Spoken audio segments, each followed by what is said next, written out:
Premier journaliste reporter sportif de Radio Dahomey et agent de santé, Clément Edgar Abul a été admis à la retraite en 1969. Homme de famille, il a par la suite consacré plus de temps aux siens.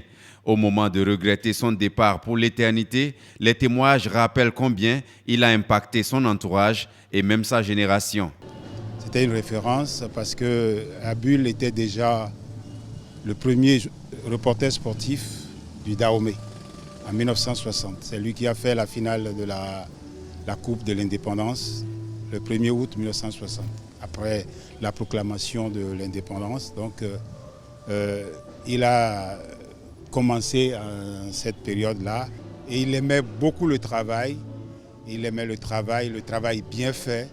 Et je crois que nous nous souviendrons toujours de lui. J'ai eu beaucoup de plaisir à écouter les reportages de l'illustre disparu. Je veux parler de papa Abul Clément, que nous avons le regret de laisser partir pour l'éternité. Nous l'avons connu jeune, nous l'avons connu adulte et c'était toujours heureux. Allô Clément, allô d'Almeida, c'est lui qui avait son compère qui faisait de très grands reportages, mais avec un style très particulier.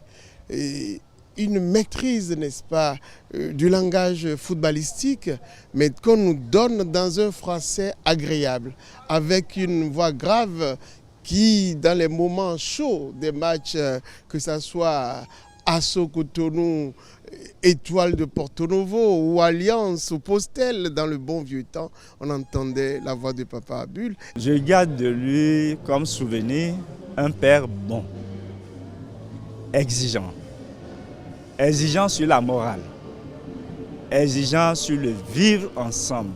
Il y tenait beaucoup de tenue, beaucoup de respect pour les uns les autres, quels que soient les âges. Ce qui me frappe chez lui, c'est sa capacité à développer des relations, des complicités avec des gens de toutes les générations et à l'intérieur de chaque génération dans les différentes tranches d'âge.